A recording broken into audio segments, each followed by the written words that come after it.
Welcome to the History in Focus channel. Be sure to subscribe so you don't miss more videos like this one.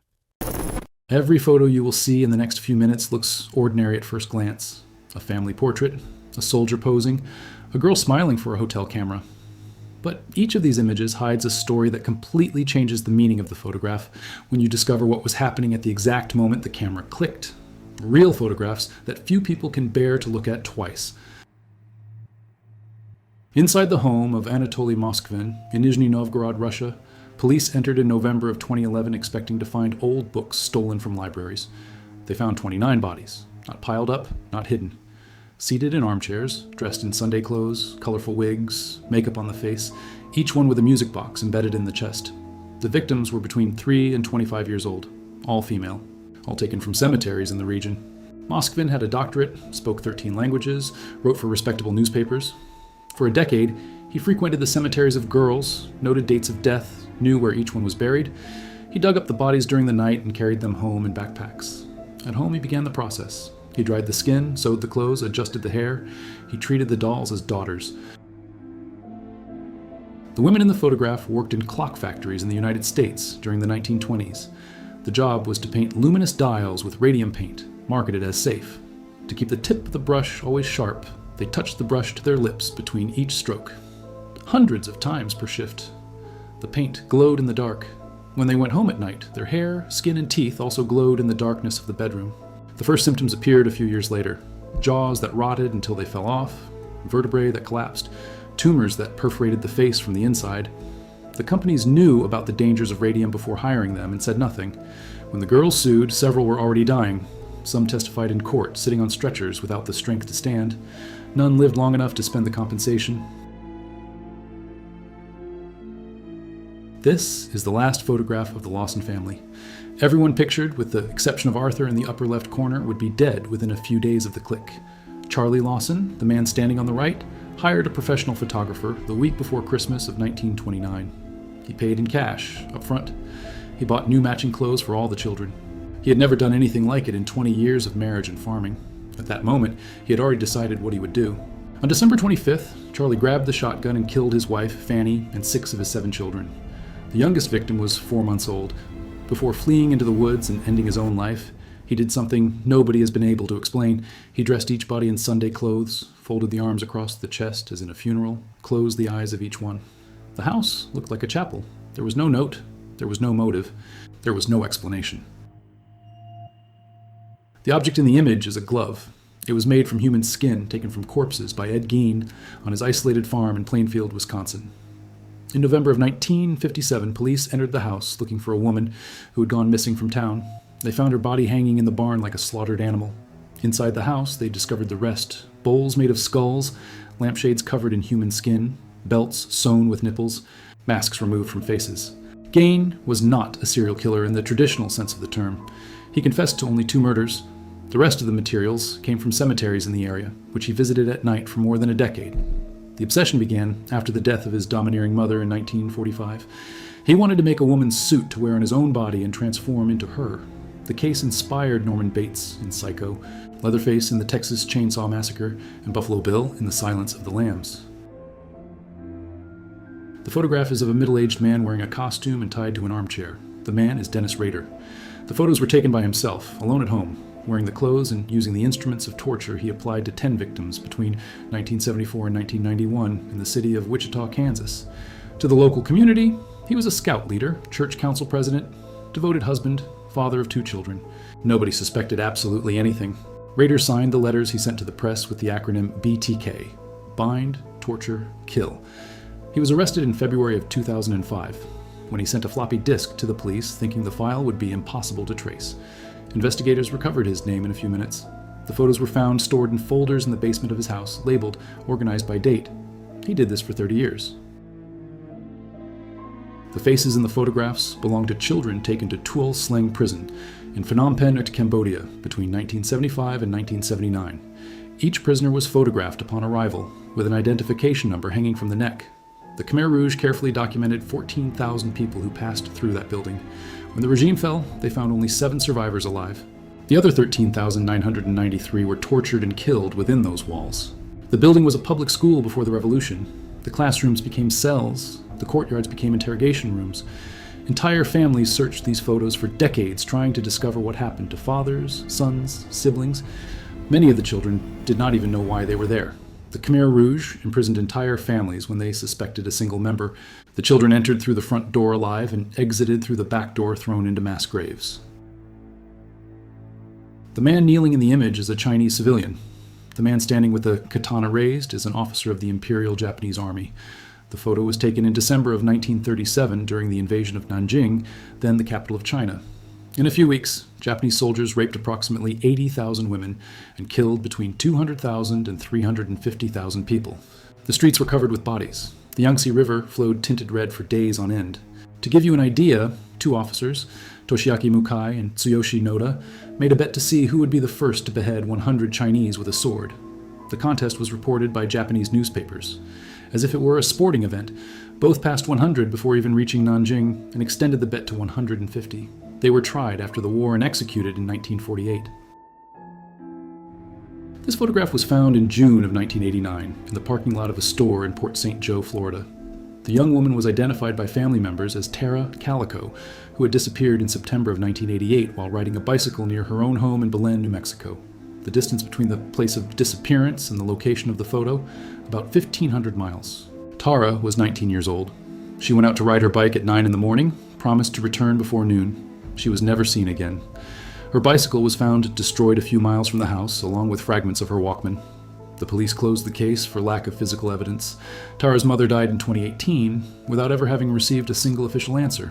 Somewhere, someone still knows what happened. The image is a photograph taken in 1921 in the Volga region, Soviet Union. It shows three peasants crouching around a wooden table covered with pieces of raw meat. The meat is human. At that moment, eating other people had become a way to stay alive. The Volga famine killed approximately 5 million Soviets in just 2 years. The government confiscated the grain. The children were the first to die. In Pugachev, in the province of Samara, a case was documented where a mother killed one of her children to feed the other two. The Soviet political police arrested more than 240 people for cannibalism in that year alone. Western newspapers did not publish any of these photos. The object in the photograph is a real human head, shrunken to approximately the size of a closed fist. It was produced by the Shuar people in the Amazon region between Ecuador and Peru before 1936. The Shuar believed that the soul of the dead, called Muisak, was imprisoned inside the shrunken head and could no longer take revenge on the living. The practice was reserved for enemies killed in battle. When European collectors began buying these heads in the 20th century, demand rose rapidly. Tribes began killing people just to sell the heads to tourists. The trade was banned in 1940. About 80% of the heads now in museums are fake. The girl in the image is Terry Jo Dupereau, photographed in a Florida hospital in November of 1961. She was 11 years old. She had just spent 4 days alone adrift in the Atlantic Ocean on a tiny float without food or drinking water. She was rescued because a Greek cargo ship changed course half a second before running over the float. When she climbed aboard the ship, she managed to say only a single sentence. "My entire family is dead. The one who killed everyone was Julian Harvey, captain of the yacht the Dupereau family had rented to spend a week sailing the Bahamas. Harvey was planning to kill his wife to collect the insurance. When the Dupereaus noticed something was wrong, he killed them too. He sank the yacht, escaped in a dinghy, reached the coast, gave a tearful interview to the newspapers. When he learned that Terry Jo was alive and on her way to the hospital, he went back to his hotel room and cut his own throat." This crate is full of wedding rings. There are thousands of them, piled in a room. They were found by the American Army in April of 1945, upon liberating the Buchenwald concentration camp in Germany. Each ring belonged to a prisoner. They were taken at the entrance of the camp, along with watches, glasses, gold teeth, anything that had any personal value. The owners were almost all murdered in the following months. The Nazis kept detailed accounting of what was stolen. Each category had its own specific depot. Haircut from female prisoners went to textile factories. Gold teeth went to the Reichsbank. The rings went to smelting. The gold extracted from prisoners in the camps was calculated in dozens of tons. More than 280,000 prisoners passed through Buchenwald between 1937 and 1945. The prisoners in the photograph were liberated in May of 1945 at the Ebensee camp in Austria. They were part of the Mauthausen complex and had been placed there to build underground tunnels for German weapons factories. When the American Army arrived, they found men weighing about 66 pounds, skin stretched over bones, sunken eyes, deaths averaging 2,000 per week. Many no longer had the strength to get out of their own beds. Ebensee was officially classified as a labor camp, not an extermination camp. The difference was merely bureaucratic. Prisoners worked 14 hours a day in tunnels with stone dust that destroyed the lungs within a few months. They received a piece of bread and a little thin soup. Those who collapsed during work were beaten to death or left to die of cold. Of the 16,000 prisoners registered there, more than 8,500 died in the final months. This 1994 photo is of Robert Sandifer, but on the streets they called him Yummy, a nickname given by his grandmother because of his love of cookies. At 3 years old, he was removed from his own mother by the state because of cigarette burns all over his body. By 11, he already had more of a criminal record than birthdays celebrated in his entire life. On August 28, 1994, Yummy opened fire against rivals of the Black Disciples gang and accidentally hit Shaven Dean, a 14-year-old neighbor. The police hunted him for 4 days. On September 1st, 2 members of his own gang, 14 and 16 years old, took Yummy to an overpass and told him to kneel. They shot him twice in the back of the head. The photograph was taken by a United States Army photographer on March 16, 1968, in the village of My Lai in South Vietnam. It shows a group of women and children huddled together, clinging to one another. The children are crying. The women try to protect them with their own bodies. No men are visible in the frame because American soldiers had already separated and killed all the men of the village that morning. The women and children would be killed next. The official number of Vietnamese civilians killed at My Lai that day varies between 347 and 504. Newborn babies, bedridden elderly, pregnant women. The soldiers raped dozens of women before killing them. They cut off ears, decapitated, burned houses with people still alive inside. When the photos were published in 1969, they changed American public opinion about the war. Only one soldier was convicted. He served 3 years. The deep scars on the face and head of the man in the image were made by machete blows. He is Hutu. He was attacked in July of 1994 by his own Hutu neighbors for refusing to participate in the killing of Tutsis. In 100 days, the people of Rwanda murdered approximately 800,000 people, mostly with machetes and nail-studded clubs. Most of the murders were committed by people against neighbors, relatives, co-workers, or churchgoers. The genocide began on April 6th, when President Habyarimana's plane was shot down in Kigali. Government radio began calling Tutsis cockroaches and broadcasting specific addresses to be attacked. Churches that sheltered entire families were burned with them inside. When the Tutsis retook the country in July, 2 million Hutus fled to Zaire and Tanzania. When Vesuvius erupted in October of 79 AD, thousands of inhabitants of Pompeii were petrified by volcanic ash. The bodies decayed over time, leaving cavities in the exact shape of each person at the moment of death. The Italian archaeologist Giuseppe Fiorelli filled these cavities with plaster in 1863. The result is that today we know the last seconds of more than 1,000 Pompeians. Children clinging to their mothers, couples embracing, dogs chained who writhe trying to escape their collars, a man holding a bag of coins, another with his hand over his mouth to avoid breathing the hot ash, their lungs filled with gas at 750 degrees Fahrenheit in a few seconds. There was no prolonged pain. There was only the instant when they were alive. Then, 2,000 years of silence. The man in the photograph is Mongolian and is wearing a kangu, a wooden board fastened around the neck, in July of 1913. The board weighed between 44 and 66 pounds. The prisoner could not reach his own mouth to eat or drink by himself. He could not lie down. He could not scratch his face. He depended entirely on other people for any basic bodily function while serving his sentence. The system was used in China and Mongolia for crimes considered minor. Stealing food, blasphemy, being late on tax payments. Sentences lasted from a few weeks to several months in full public view. Most of the condemned died not from the crime, but from exposure to the cold, from thirst, or from slow starvation. The practice was only banned during the Chinese reforms of the 1920s. The woman in the photograph was named Julia Pastrana. She was born in Mexico in 1834 with 2 extremely rare genetic conditions: hypertrichosis, which covered her entire body in black hair, and gingival hyperplasia, which caused the lips and gums to grow deformed. She was sold by her own parents and exhibited in circuses across Europe and the United States as the ape woman. She sang in 3 languages, danced, was educated. People paid to see her, not to hear her sing.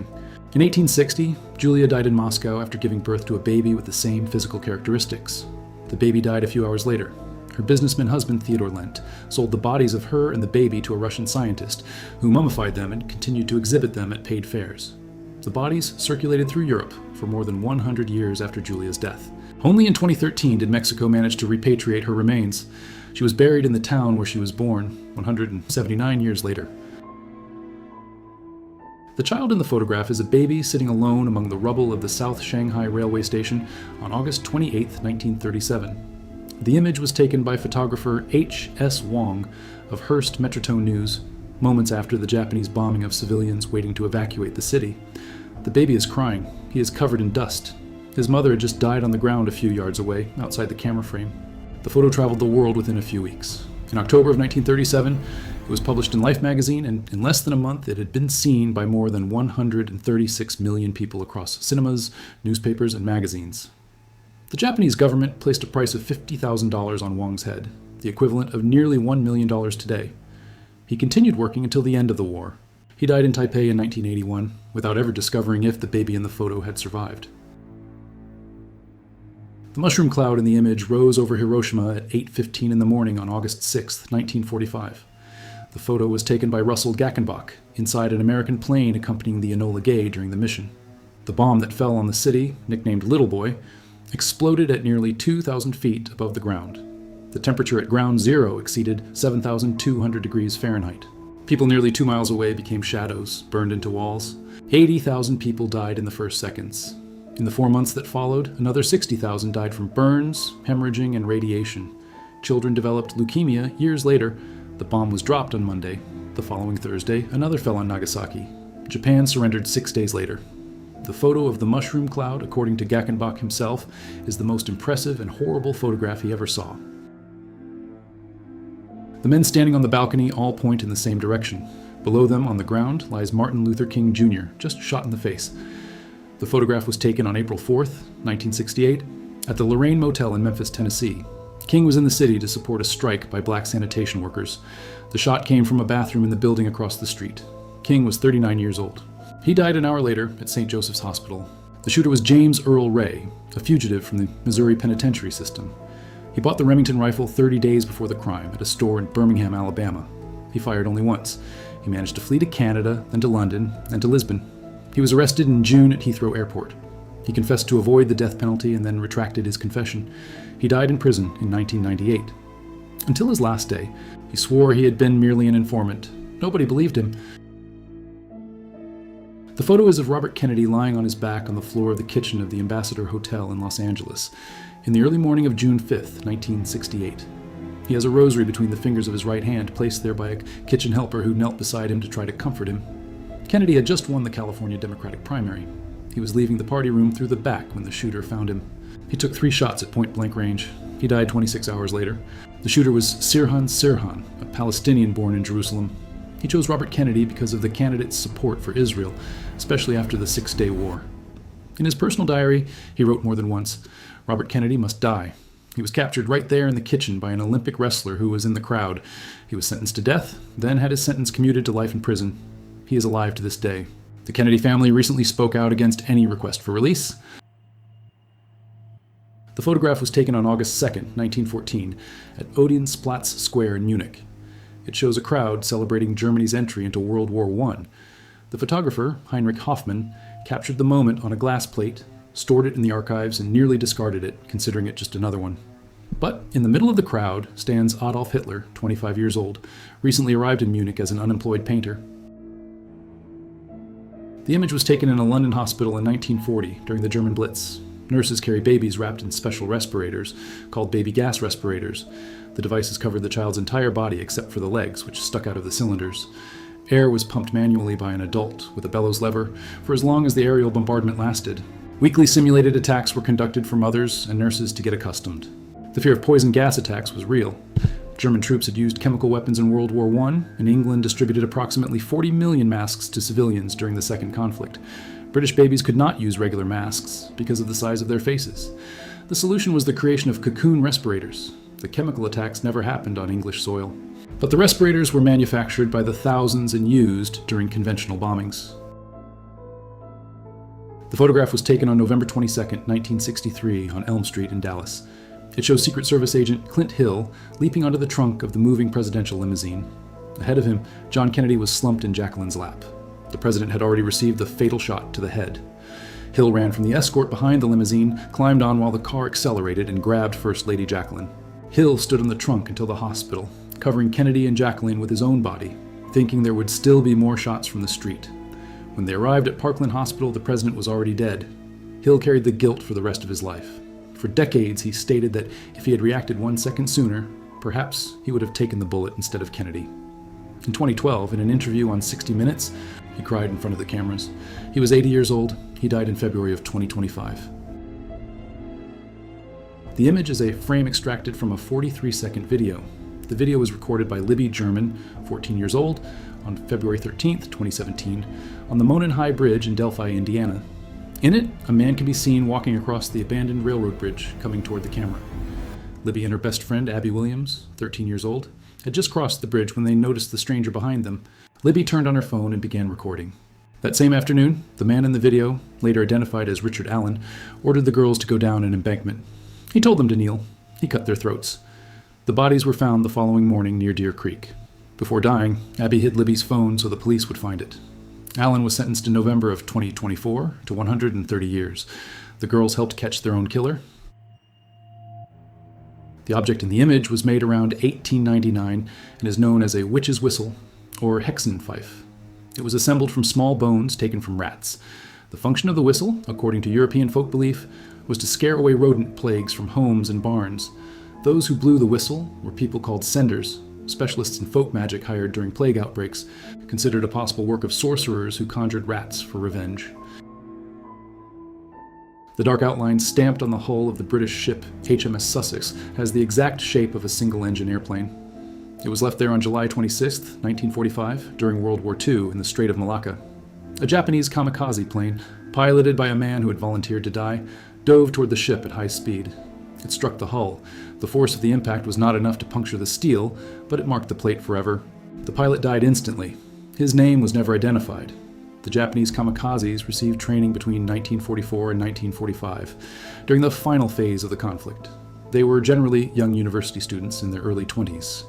Before each mission, they wrote farewell letters, drank sake, and sang the imperial anthem. Approximately 3,800 died this way. 50 Allied ships were sunk. The war ended 3 weeks later. The white chalk circles in the image mark bullet holes made behind the stage of the Audubon Ballroom in Manhattan, New York. The photo was taken on the morning of February 21st, 1965, a few hours after Malcolm X was assassinated during a speech to more than 400 people. 3 armed men stood up from the audience and opened fire simultaneously. Malcolm was hit by 21 shots, mainly in the chest. He fell over the pulpit. The 3 shooters were members of the Nation of Islam, the organization from which Malcolm had broken away a year earlier.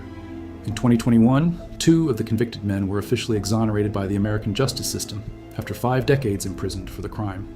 FBI documents kept for years proved that both were innocent. The true mastermind was never formally identified by the authorities. The photograph shows the American animal trainer Jack Bonavita, seated in an armchair, surrounded by 13 adult lions. This was part of his circus routine called the armchair. Bonavita was considered the most courageous trainer of his time.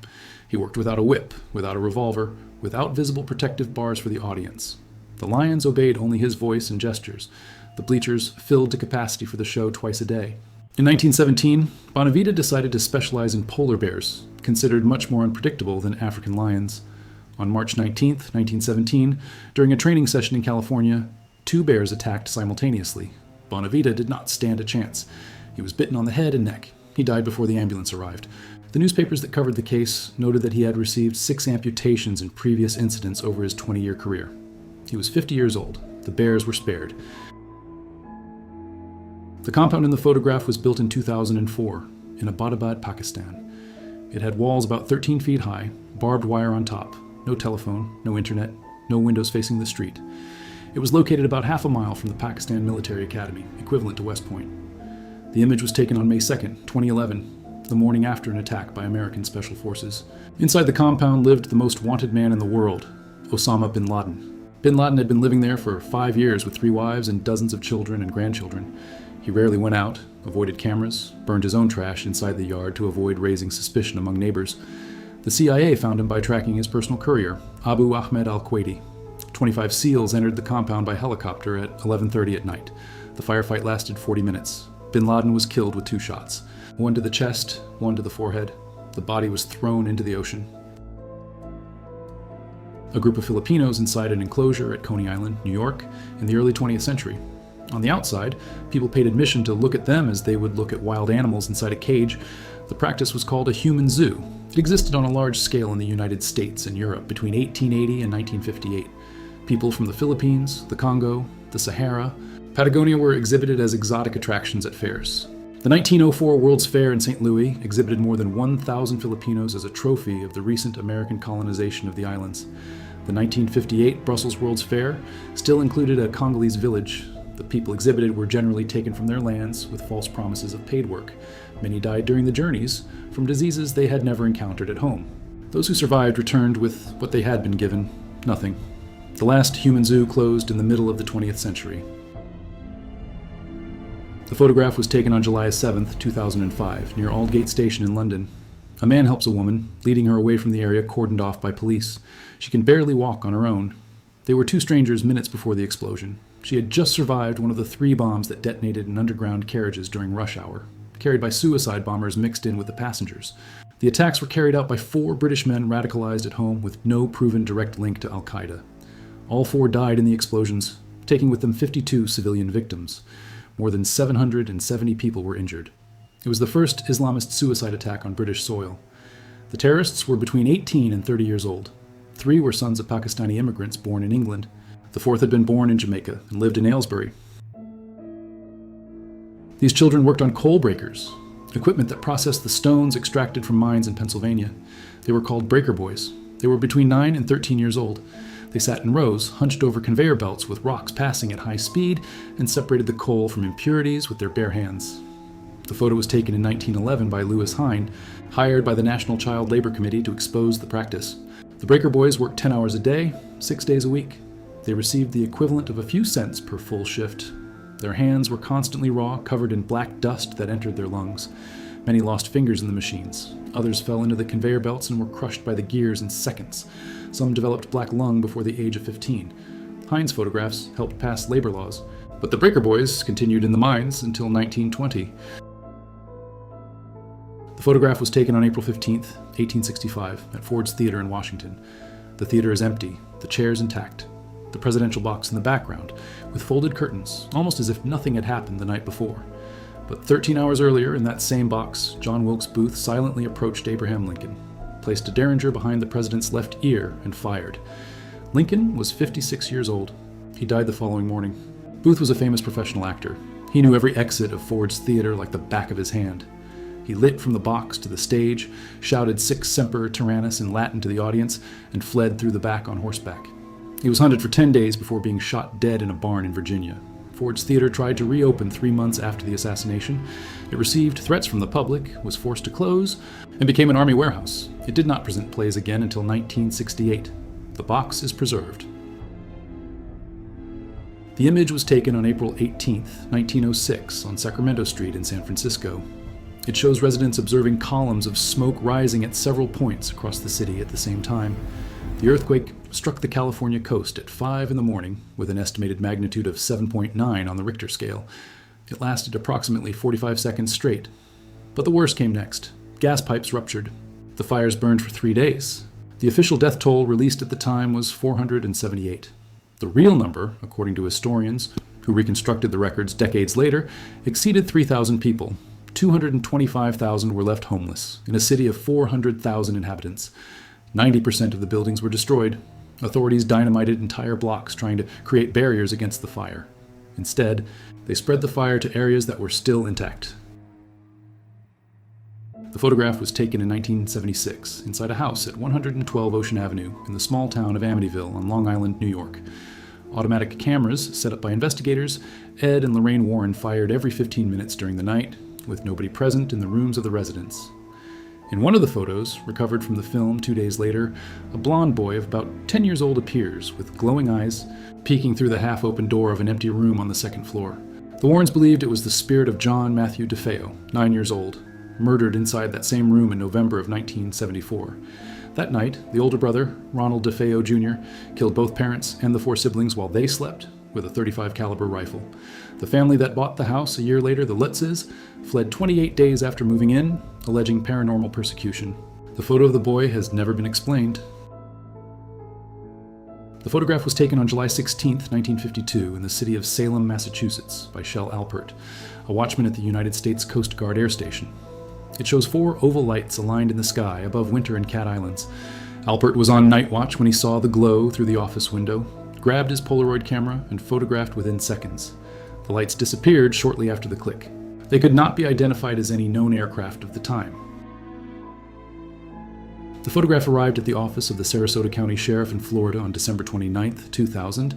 Inside an envelope with no return address, it shows a dark, hairy creature more than 7 feet tall, standing among dense bushes. The anonymous letter inside the envelope said that an elderly woman had taken the photo from her back window. After 3 consecutive nights of hearing screams in the backyard and smelling an unbearable odor coming from the neighboring woods, the creature is known in Florida as the skunk ape, or stinky monkey. The first reports date from 1942 on farms in the Everglades. Hunters and ranchers describe a tall humanoid with red or brown hair and a smell of decomposing matter, strong enough to nauseate anyone who gets close. More than 2,000 witnesses have reported sightings over the decades. But the photo sent in 2000 to the sheriff remains the only clear image that exists.